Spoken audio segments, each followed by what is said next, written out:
To the main event, part one. Sir John Major, who struggled through every day of his premiership against rebellious, anti-Brussels Tories. He's described the Leave campaign as an unforgivable fraud on the British people. And he joins me now. Those are strong words, Sir John.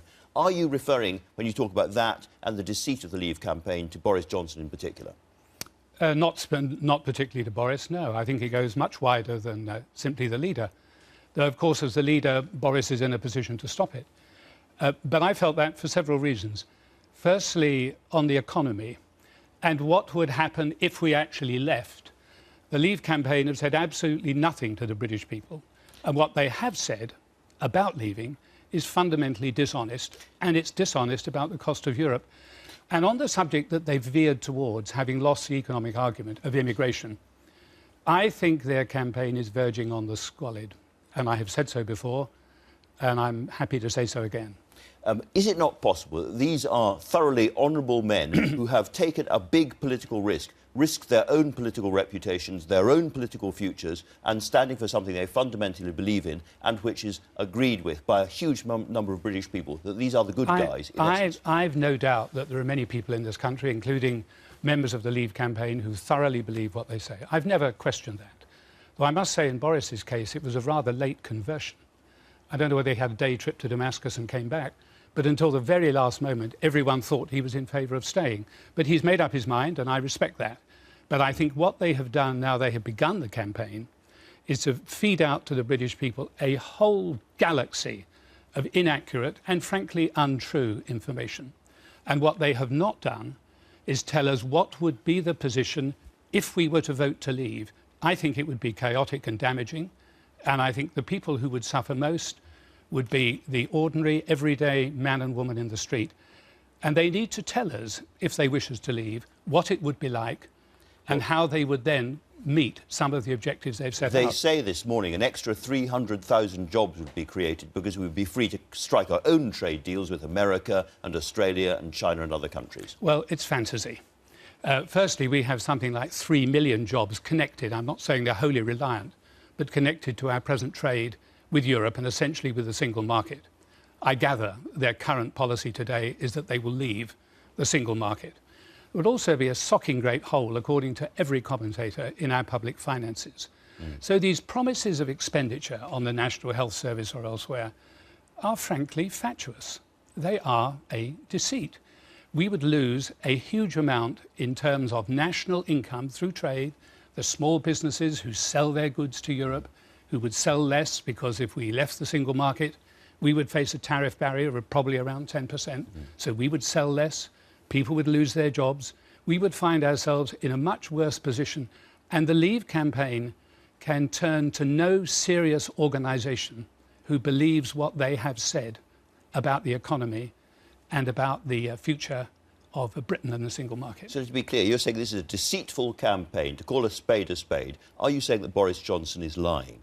I'm not personalising this, though I do find it very difficult to understand how Boris can justify the 350 million that he has on his battle bus, that he and Michael Gove in particular have defended time and again.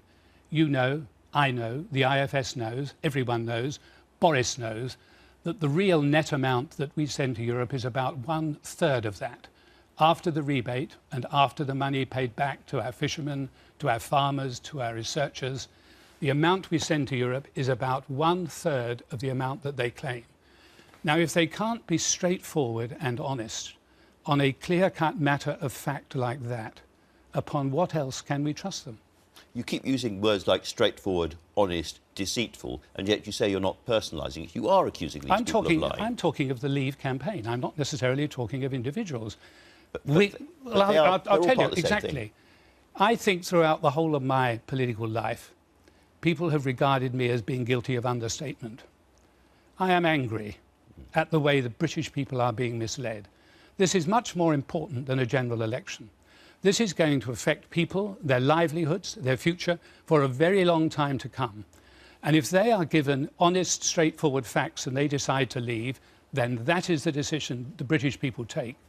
But if they decide to leave on the basis of inaccurate information known to be inaccurate, then I regard that as deceitful. Now, I may be wrong. But that is how I see their campaign. And this is so important. For once, I'm not prepared to give the benefit of the doubt to other people. I'm going to say exactly what I think. And I think this is a deceitful campaign. And in terms of what they're saying about immigration, well, a really depressing and awful campaign. They are misleading people to an extraordinary extent. Well, let's move to immigration, if we could. When you were Prime Minister, I think when you left, immigration was still below 50,000, more or less, 48,000, yeah. Something like that. It's now 1/3 and rising fast. It's not racist or xenophobic to be really worried about that, to be worried about the effect on schools. I'm worried about it. Everybody is worried about that. But your side don't seem to have an answer. Well, I don't think they have an answer. We'll come directly to that if you wish. Let me take the immigration point absolutely head on.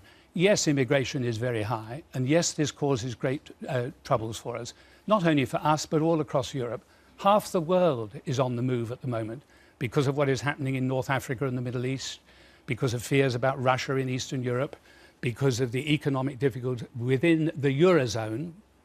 There are a lot of people on the move, and they come here because we are a great and successful country. The nonsense we hear from Leave about let's get our mojo back and be a great country, we are a great, successful country. That is why people are coming to us. Now, how long will this last? It is a serious problem. You are going to see a diminution as the Eurozone recovers, and it is recovering. It's now growing pretty much as fast as us in the Eurozone. But it isn't just us. But the point that really angers me is the utterly false suggestion, repeated more than once, not in a single offhand remark, but in scripted, carefully prepared speeches, that we face the risk of 88 million Turks coming here. Now, firstly, Turkey are not in the European Union. They're unlikely to be in the European Union in the next decade or two.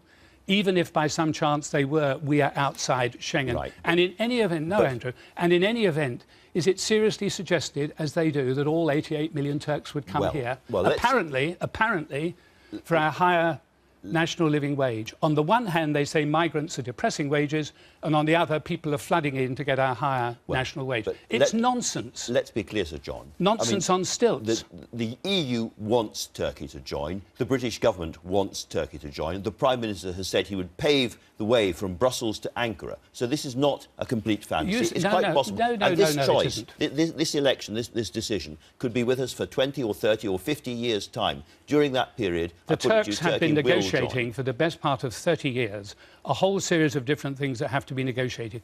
They've negotiated one of about 30. Even if they were able to reach agreement with the European Union, any one nation in the European Union could veto their joining.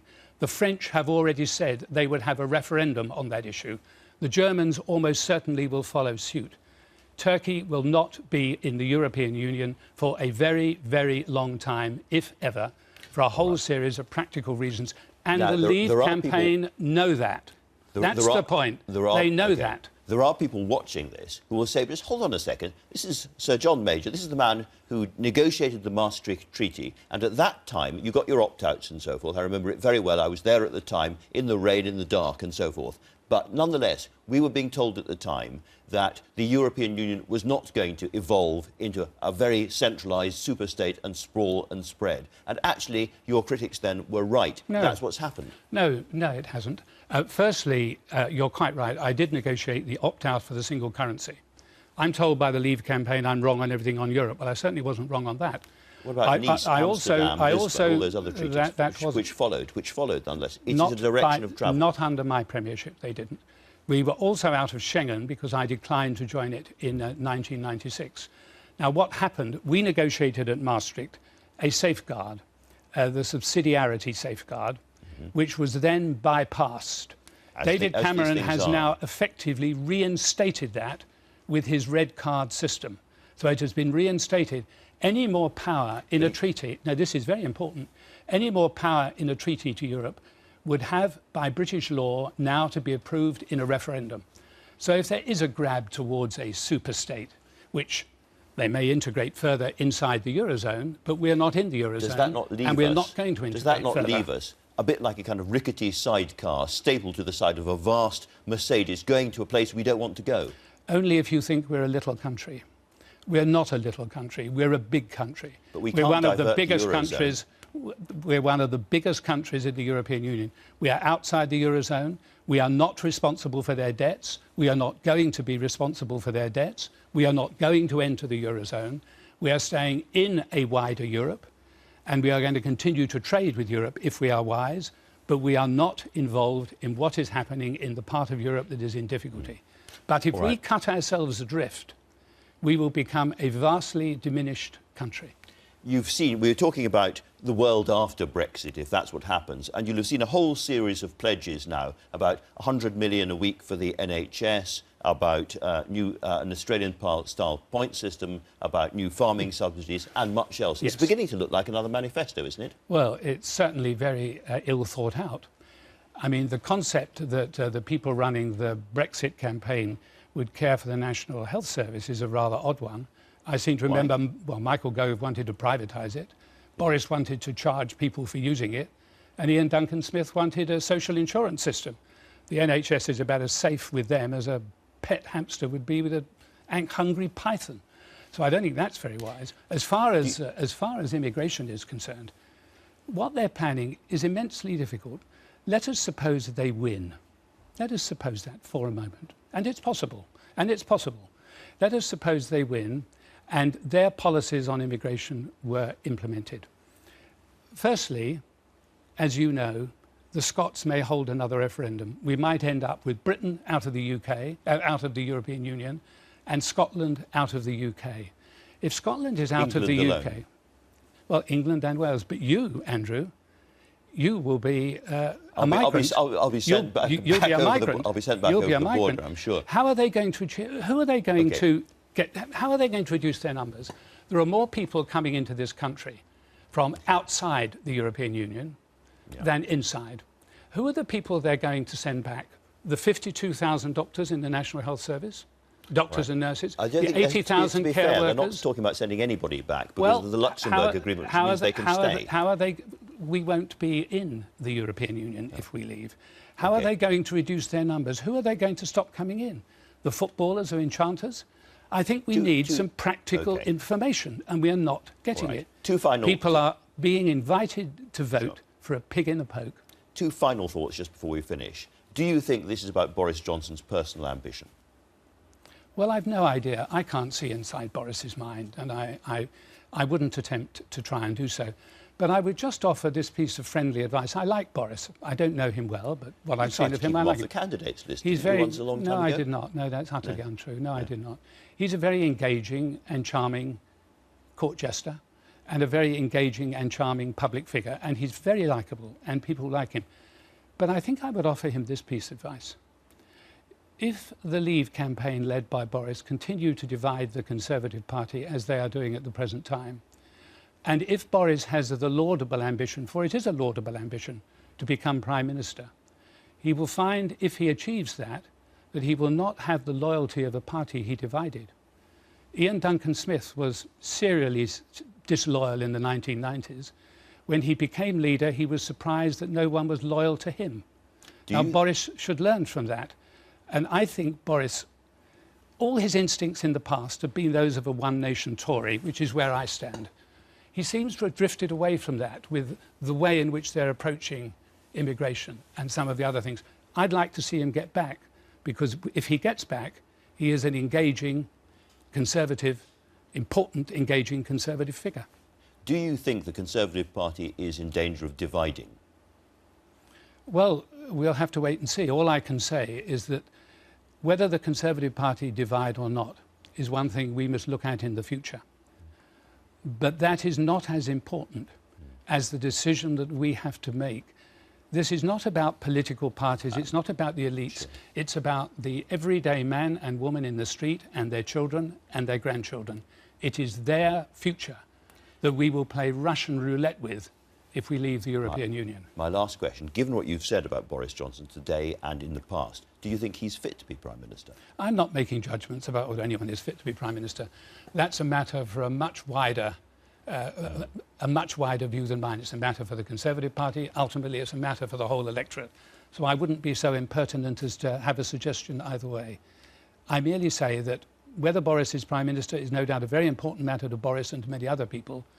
It is less important than the decision we have to take in less than 3 weeks' time. That is crucial. And I must say, if I may put it this way, of all the participants there is nobody on the Leave side of the campaign who has, as I have, sat at the top table in Europe for 7 years. And I know from what I have seen inside the European Union that what they say about unelected elites is absolute hogwash. The Commission, for example, are answerable to David Cameron, Angela Merkel, Francois Hollande and the others. They're appointed for a limited period of time. They're told to produce legislation, which then has to be approved by ministers, the European Parliament, the Westminster Parliament. The belief an unelected elite is running wild is yet another piece of copper-bottomed Leave nonsense. Sir John Major, thank you very much for talking to us this morning. Boris Johnson will be here to respond to that very soon. But first, you may be relieved to think, a break from politics.